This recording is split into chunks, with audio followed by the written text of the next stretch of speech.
My name's Steve McDowell. I'm a principal, owner, director of design with B&IM Architects in Kansas City, Missouri. We have offices in Kansas City, Des Moines, Iowa, Houston, Texas, and a couple people in California, in Southern California.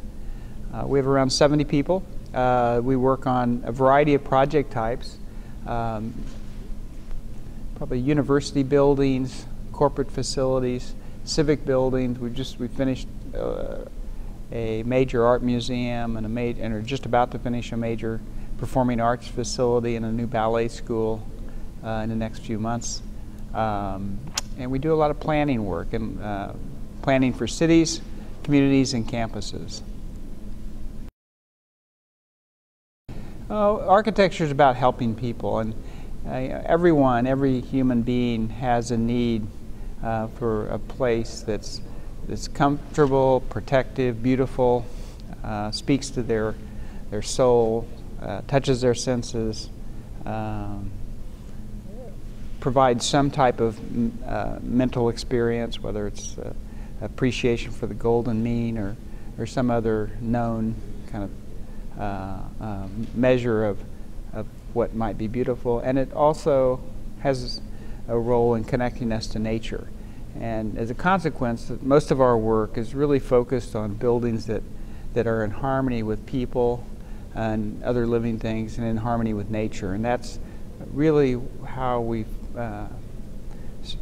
focus the design of our buildings and landscapes and urban spaces. But architecture is very much about really filling this need that we all have in a way that provides long-term inspiration and long-term benefit. Well, we're fortunate in that architects, at least as long as I've been practicing, have been looked upon as professionals that really put their own interests behind the interests of the community. And I think that's an important place for us to be. What it says is that as architects as designers who've been trained to solve problems and trained to look at big picture, kind of broad, progressive ideas and use their training and the other tools to help society determine what are the best next steps, whether it's at a building level, a community level, or even in working in helping solve regional issues. Our office, for instance, works at all of those levels, have been active in helping define sustainability and kind of the next phase of sustainability, which there's a lot of discussion about that today. Many people are use the term regenerative design.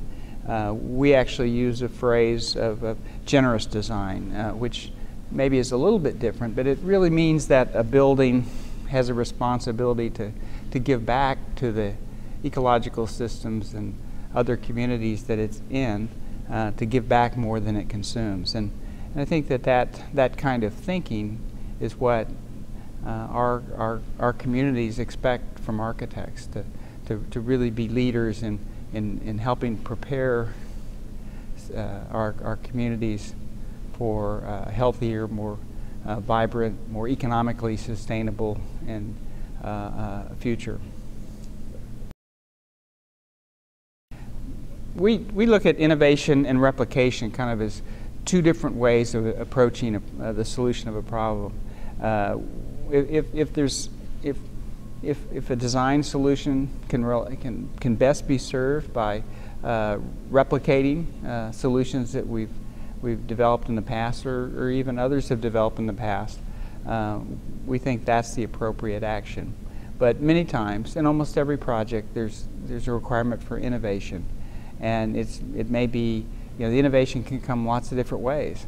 Sometimes the innovation is determining how to make a building smaller, how to do more with less, make a building more adaptable, more flexible, but really serve the needs of the clients better by building less.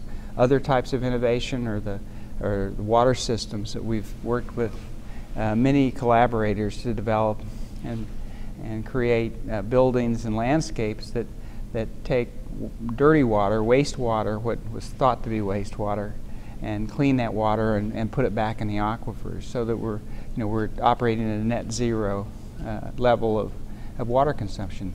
And of course, there's a lot of talk, and we've had great experiences in creating net zero conditions in buildings, more with energy, but using photovoltaics, wind, and other methods of making a building that's innovative and uses less through its design. It's where we're headed, I think, is in terms of innovation, is we're working with an engineering school in California, with UCLA, and some of the research that's going to go on in the research building we're designing is about new materials, and phase change materials that will behave differently and will allow buildings and many other products, if you will, to behave more efficiently and perform better.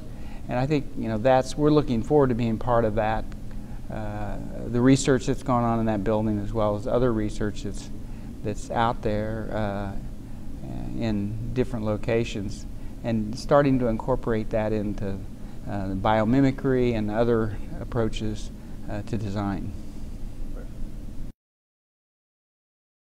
There's a big community of designers that are very open about sharing the things they're working on, the materials, the solutions they're finding, the types of tools. We use a lot of modeling tools to determine building performance, and that we wouldn't be able to do nearly as much if it weren't for all of these great colleagues all across the country and beyond. And that that big circle of, in fact, I just came from a lunch where this topic was being discussed about how we lift everyone up, help everyone do better, whether it's people that are actively working together or really getting the information out even at a broader level to help the whole design practice and industry raise the performance of buildings and better ourselves through the process. So it's very important. The internet plays a important role in our office, and particularly in understanding well, let me back up. We begin every project by listening to our clients and trying to really understand what it is they're trying to accomplish with the new facility or renovation or whatever it is.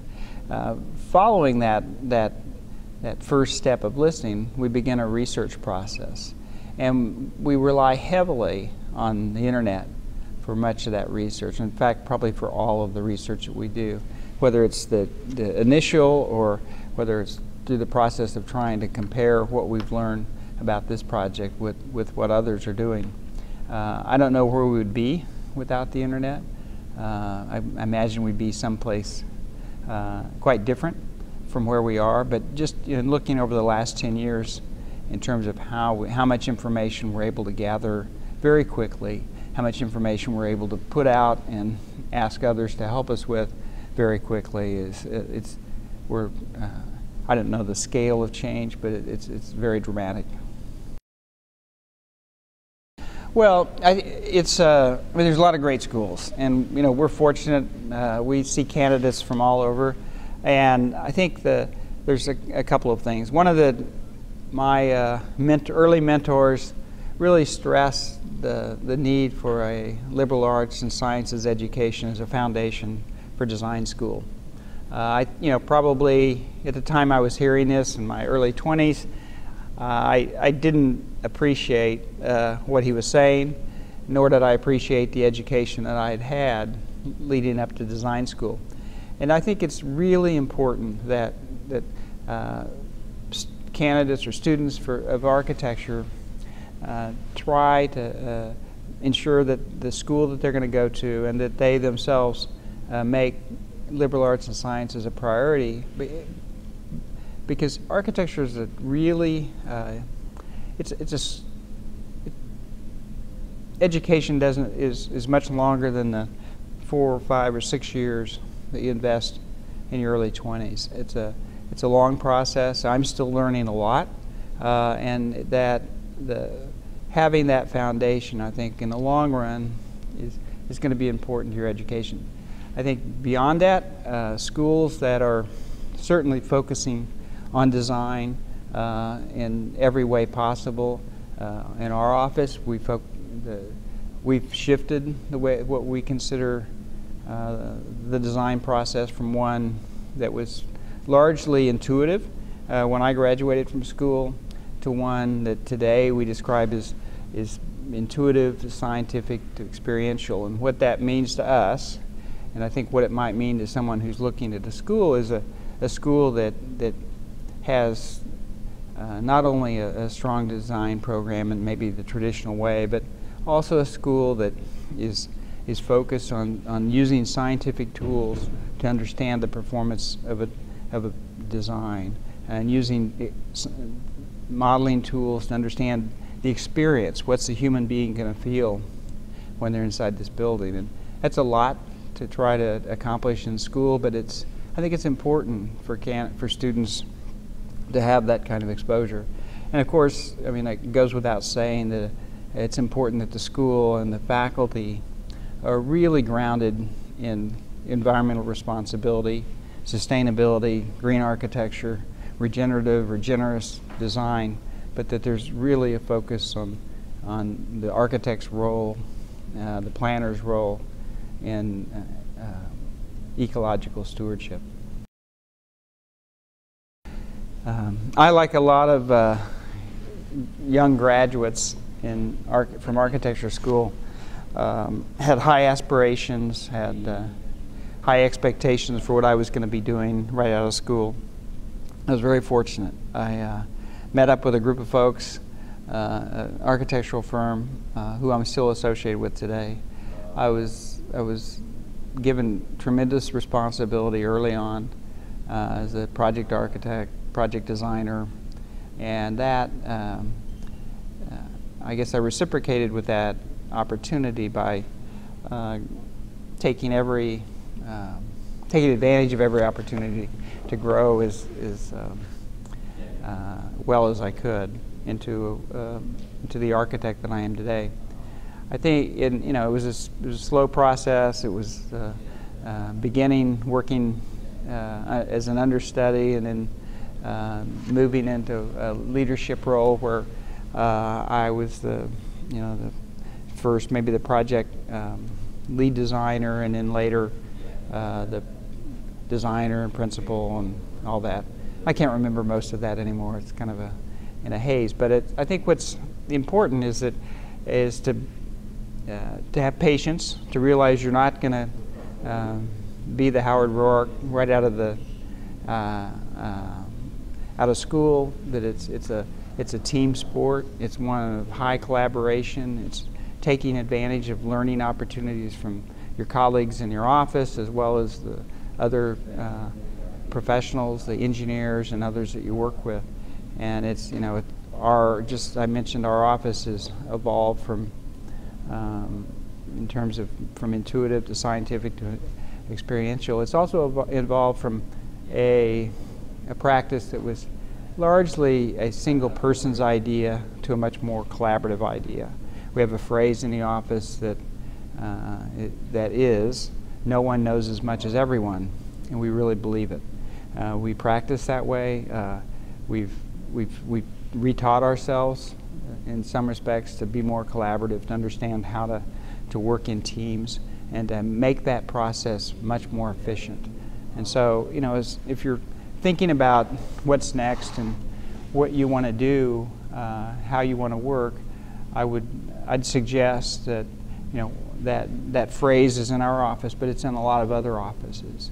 And that's if you want to make buildings that are going to be the top performing buildings, that are going to achieve beauty, that are going to really have the highest level of responsibility to people and other living things, then I would think seriously about being in an environment where you can learn, where it's collaborative and you can learn how to achieve great things by working with other people.